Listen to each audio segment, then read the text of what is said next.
como o mangá de One Punch Man foi esquecido. E de fato, né, é um mangá, mano, que eu nunca mais vi nada sobre, a galera não comenta, e quando comenta é algum capítulo muito nada a ver, que só saiu do nada, mas parece que, sei lá, o hype morreu ali no Garou Cósmico, né, algo assim. Também teve aquela parada lá que ficava voltando, né, tinha o Garou Monstro, aí volta, aí muda, aí volta e tenta de novo. Então, realmente muda bastante. Se inscreve no canal pra me ajudar a pegar 200 mil inscritos, mano. Por favor, não custa nada. Rapaziada, deixa eu perguntar um negócio aqui pra vocês, na moral. O que aconteceu com o mangá de One Punch Man? Há cerca de mais ou menos o quê? Um ano e meio atrás por aí, esse era um dos mangás shonen mais falados e mais hypados da internet. Saitama lutando contra Garou Cósmico, um arco pesado com um monte de lutas muito bem feitas, muito bonitas, um hype tava numa alta gigantesca mesmo, e era bonito pra caralho. Absurdo que a gente tinha com essa história. Muitas pessoas falavam de One Punch Man o tempo inteiro, tinha rap de anime do bagulho, várias outras coisas, e de repente, cerca de o quê? Um aninho e meio depois, o mangá parece simplesmente ter morrido do nada. E não, a gente não pode dizer que foi só o hype de talvez uma terceira temporada meio fezes, meio bosta, que matou o hype do mangá, porque não é só isso que aconteceu. O que exatamente matou a história de One Punch Man tanto tempo depois? Porque se vocês pararem pra olhar hoje em dia, vocês podem encontrar pouquíssimas pessoas falando sobre. Então, foi um ritmo ruim? A história piorou? Será que a arte do mangá piorou? Será que foi a frequência? O que aconteceu, afinal de contas? Hoje eu tô aqui pra poder falar sobre uma decepção pessoal minha, que é a respeito do porquê eu acho que a história de One Punch Man se destruiu. E que hoje em dia o mangá é até chato de se acompanhar. A maioria das pessoas simplesmente acham que encheu o saco e não tem mais ânimo nenhum pra poder acompanhar a história. E, bom, se você não sabe do que eu tô falando, oi, eu sou o Link, eu tenho um canal de animes, e hoje a gente tá aqui pra poder falar sobre a morte da história de One Punch Man. Enfim, senta aí e vamos nessa. Pega alguma coisa pra comer, senta aí e vamos nessa.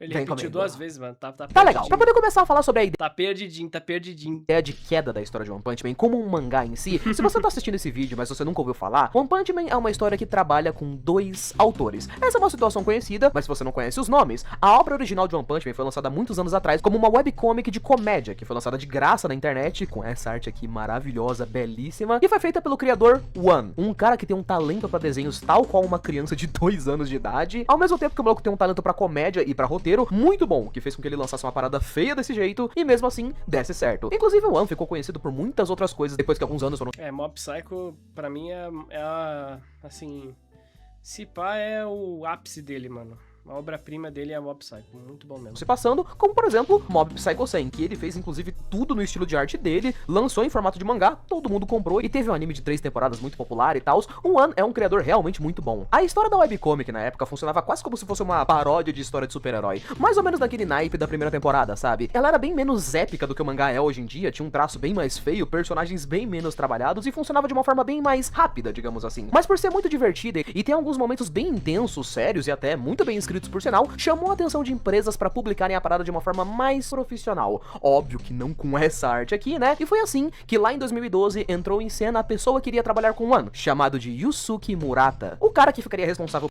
Chamaram ninguém menos que o Murata pra trabalhar com o cara, velho. Por desenhar o mangá, recriando toda Fucking Murata, mano. A história da webcomic, só que com um traço e uma habilidade muito específica de deixar tudo muito mais épico onde o cara passasse a mão. Era uma cena do Saitama dando um soco e ia ter uma página dupla, muito bem feita. Ó, essa aqui é a Tatsumaki da webcomic. Feia, né? Essa aqui é a mesma personagem, só que no mangá. Por que ela tá muito mais épica, muito mais fanservice, muito mais legal? Porque sim. Enquanto a webcomic ficou muito popular por ter momentos engraçados, momentos muito bons e momentos muito bem escritos, o mangá ficou muito conhecido por ser uma parada de tirar o fôlego. O Yusuke Murata era aquele cara que fazia sequências de páginas duplas, ele desenhava uma página dupla depois da outra, desenhava momentos muito plásticos, expressões faciais inclusive muito bonitas, muito humanas, muito bem feitas. Toda a história do mangá acabou ganhando muito mais relevância e ficando mundialmente conhecida, bem mais do que a própria webcomic inicial. A história também acabou ficando muito mais extensa. O Murata é um psicopata, né, mano? Olha isso. Muito mais explorada do que a própria webcomic, que era uma coisa um pouquinho mais rápida, digamos assim, né? Todo pequeno arco, pequeno pedaço, que era uma coisa simples na webcomic, no mangá ganhava mais consistência, mais corpo, e foi mais ou menos por essa época, lá pra 2015, por aí, que veio junto com isso a primeira temporada do anime de One Punch Man, que deixou o bagulho talvez um pouco estourado por aí, talvez um pouco. De qualquer jeito, desde a época em que tudo isso começou... A primeira temporada foi legal, a segunda deu uma decaída, mas eu ainda achei muito boa por causa da dublagem, a dublagem eu achei engraçada mesmo. sempre foi legal de acompanhar, a terceira eu nem tentei. A terceira eu nem me atrevi. Não. Sempre existiu uma pequena divisão a respeito do público entre pessoas que gostavam muito mais da webcomic e pessoas que achavam que o mangá, sim, era melhor e sim tinha adições muito mais bem feitas. Muitas pessoas acreditavam que o mangá fazer essa exploração maior da história, por exemplo, deixava as coisas um pouquinho mais lentas e chatas de acompanhar. Um bom exemplo disso seria o começo da segunda temporada, por exemplo, onde o Saitama quer descobrir como é que funcionam artes marciais. Aí ele vai participar de um torneio de artes marciais. Se você for assistir o anime, tanto quanto você for ver o mangá, você vai perceber que o Saitama vai entrar num torneio de artes marciais inútil, cheio de personagens que não tem importância nenhuma. Aí tem uma piada ou outra que é legal, mas ele vai ficar uns 3, 4 episódios naquela porcaria daquele torneio, nada acontece. Eu acho legal esse torneio. Esse feijoada, Saitama vai embora daquele lugar e você fica com aquela sensação de que você viu um monte de nada na tela por, sei lá, 1h30. Isso é uma coisa que acontecia bastante no mangá. Ah, tem muita coisa legal no torneio. Para. Tem aquele carinha lá que queria virar vilão também. O que desce o cacete na final dele, ele perde porque ele é desclassificado, porque a peruca cai. Legal demais, para. Fez muitas pessoas gostarem mais do ritmo e da história do One na webcomic, mas de uma forma ou outra a história ainda assim continuou ganhando público, foi evoluindo, até que chegou no grande arco da Cidade Z, um divisor de águas na história de One Punch Man, porque foi aqui em tese onde a história atingiu seu auge, ao mesmo tempo que foi meio que aqui que a história morreu também, tanto pra mim quanto pra muitas pessoas que viram a história de One Punch. Então o bagulho é um sucesso, bem desenhado, 2 autores, o roteiro é bom, a história é boa, a arte é boa, que merda que aconteceu que fez isso daqui morrer? Bom, vamos lá. O arco da Cidade Z, ele é tão popular na webcomic quanto no mangá. Então ele era a parada que era provavelmente mais hypada entre a história de One Punch Man, sabe? Um monte de super-heróis de todas as classes possíveis, indo pra uma cidade cheia de monstros, porradaria absurda rolando em todas as páginas, e é claro, um monte de capítulos lançando de tirar o fôlego. O Murata sempre foi aquele tipo de cara que demorava tipo 1 mês, 2 meses pra poder lançar capítulo. Mas muitas vezes o maluco simplesmente soltava uns capítulos com 60, 40 páginas, todas elas muito bem feitas, página com explosão, lutas bem produzidas, um monte de coisas incríveis, mas esse arco foi o que começou a vir com um problema chamado de redraw.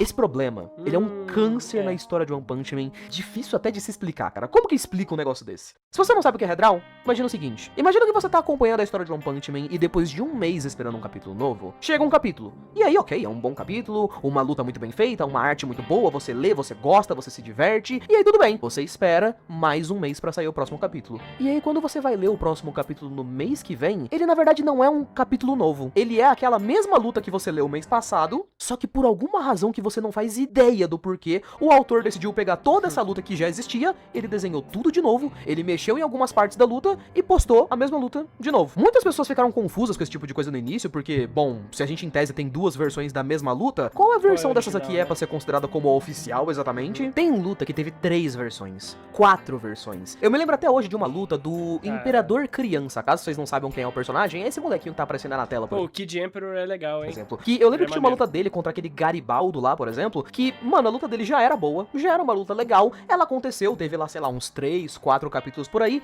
e aí meses depois que essa luta tinha acabado, do nada o Murata voltou e redesenhou um pedaço inteiro da luta, sendo que a história já tava lá na frente, aí teve que voltar lá pra trás, a ordem que os capítulos eram lançados eram meio esquisitos, isso fez com que os volumes do mangá demorassem pra sair, com que muitas coisas começassem pra sair, inclusive isso até virou uma polêmica engraçada depois do lançamento do anime, por exemplo, onde muitas das lutas, o que foi adaptado foi a primeira versão, ou seja, você vê a primeira versão de uma luta, e aí depois o cara fazia 15 versões novas, mas na hora de fazer o anime, as lutas que em tese vão acabar valendo vão ser a primeira versão, se pá.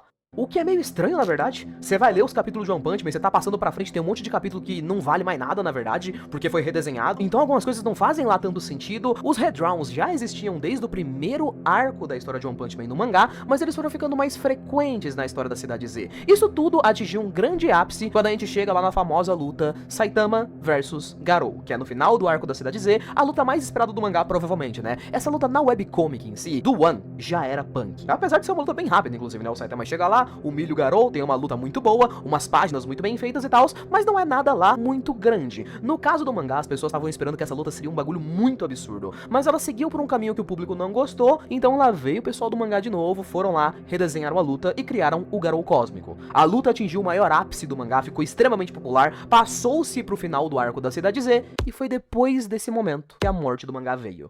E o porquê? Se eu for ser bem sincero com vocês, eu acho que a história da webcomic de One Punch Man, ela teve como auge dela a Cidade Z. Ela teve arcos muito bons que vieram depois. Ela inclusive tá tendo um arco muito bom agora, por sinal, que é um arco todo relacionado com os robôs, com a história do Genos e tudo mais, então tá sendo um arco muito legal. Mas ao mesmo tempo, eu não acho que teve nada tão incrível quanto o arco da Cidade Z, a associação dos monstros, tudo que rolou lá foi muito pica. E aí qual que é a parada? Depois que se passou o arco da Cidade Z, o mangá começou a fazer muitas alterações da história da webcomic, tornando muito realidade aquilo que as pessoas achavam lá no começo, sabe? O pessoal que achava que a webcomic era muito melhor que o mangá. Ah, não, entendi a sua pergunta agora, Xandão. Qual é o motivo de ninguém falar sobre a parte 9 de Jojo? Essa é a pergunta? Ah, tá, entendi. Não, agora faz sentido, eu interpretei ela errado. Eu acho que ninguém fala da parte 9 porque, primeira coisa, a galera é muito motivada a batalha, lutinha e carisma, né? Então, por exemplo, a parte 8 de Jojo, poucas pessoas realmente viram que ele era a parte 3, por exemplo. É uma distância muito grande e tudo, mas a parte 8 já tem essa quebra. E muita gente vai ler a parte 8 muito por causa do Wonder of You, tá? Então a galera que tá ainda querendo entender por que ler a parte 9 não sabe porque não tá popular o suficiente ainda. É uma pena, porque o Rohan Kishibe já apareceu, já teve várias coisas, né, e tudo. Inclusive já faz tempo que ele apareceu. Mas, assim, acho que é só questão de tempo. Acho que é só acabar a parte 7, já anunciar a parte 8 pra anime, né? Que ainda vai demorar. Mas precisa ter iniciativas pra popularizar isso aí. Ninguém fala porque ninguém começou a falar. Quando alguém começar a falar, quando alguém der o primeiro passo, a galera vai falar mais. Que o mangá fazia muitas mudanças e não tinha muita necessidade do porquê. Algumas dessas mudanças são até questionáveis mesmo, do tipo, quem aí, por exemplo, não se lembra do personagem do Blast, que ele é citado na história de One Punch Man como sendo o herói número 1 da associação. Na webcomic, em um único momento em que a gente tá vendo um flashback da infância da Tatsumaki, Blast é visto apenas nessa vez. A gente consegue ver um pouco bem simplório do visual dele, que fez muitas pessoas acharem interessante o fato de que é bizarro, mas ele parecia praticamente o Saitama, só que com outra roupa e com cabelo, sabe? A roupa era um pouquinho semelhante e tal. Era um personagem mais misterioso que nunca chegou de fato a aparecer, mostrar o que ele é capaz dentro da história. E muitas pessoas acreditavam então na época que esse personagem teria um plot legal, teria um hype interessante, e quando ele fosse aparecer mesmo no mangá, seria bala. Por alguma razão na história do mangá, os caras simplesmente foram lá e botaram a merda do personagem e o Blast simplesmente aparece no arco da Cidade Z. Ele aparece seco mesmo, tipo, do nada ele vem, aparece, tá ali na tela, a gente vê que ele consegue fazer um poder com os buracos negros e ele se... Mano, a galera colocou muita expectativa no Blast. Acho que o problema mesmo foi a mentalidade da galera, mano. Torna um personagem completamente coadjuvante na história. Ele entra, não parece tão forte assim, não ganha nenhuma luta, por sinal, não faz muito jus ao hype das pessoas, e faz com que muita gente pense, tipo, ué, por que esse personagem tá no mangá, sendo que na história original ele nem apareceu ainda? Essa parada Mano, a galera encheu o cu de expectativa no Blast, tá? do Blast, ela foi ganhando tanta relevância depois de um tempo, que tem gente que começou a acreditar que, tipo, o Blast, ele tem o posto de melhor herói da associação. Talvez a Tatsumaki, que é a segunda maior, tenha pedido pra ele ficar em primeiro, porque quando ele apareceu no mangá, ninguém achou ele tão pica assim, então ele sendo misterioso era muito mais legal. O mangá também tem muitas brincadeiras com morte falsa, por exemplo, tipo, a gente pode pegar o arco da Cidade Z, como um arco que ele pega, por exemplo, esse cara, que é o Tank Top Master, ele toma umas porradas que ele aparece assim na merda, ele aparece assim. Esse cara claramente tá morto, né? Você consegue olhar, você fala, mano, esse cara tá morto. O cara tá aberto, o cara lutou contra o Hokuto no Ken, abriu ele no meio, de dentro pra fora. Portaço. E aí depois ele aparece vivo, porque sim. Então o mangá começou a ter aquelas cenas de choque falso também, pra poder chamar a atenção das pessoas. Tem a parte 7 de Jojo Anime, só o primeiro episódio, hein? Mas tá lançando ainda, vamos continuar lançando. Tudo isso foi acontecendo em um arco muito bom, que é o arco da Cidade Z, cara. E isso foi se juntando com outras coisas. Outras coisas problemáticas, tá? Depois que o arco da Cidade Z terminou, o mangá continuou sendo uma parada que geralmente demora meses pra lançar. De vez em quando sai capítulos semanais com certeza, mas hoje em dia, você tem um capítulo em uma semana, capítulo ali que vai lançar mais ou menos talvez umas 15, 16 páginas, aí daqui umas 2 semanas você vai ter mais 10 páginas, mais 11. Por muito tempo, muitas pessoas alegaram que inclusive a própria arte do mangá parecia ter piorado, não necessariamente piorado, né, porque, vamos ser sinceros, né, gente, a arte do Murata é um negócio bem absurdo, mas a quantidade de detalhes, a quantidade de sombra, de páginas duplas e de coisas interessantes até acontecendo na história, realmente piorou bastante. Assim, piorar a arte do Murata, mano, tá tudo bem, tá ligado? Tá tudo bem, assim, lógico, o cara é muito foda e tal.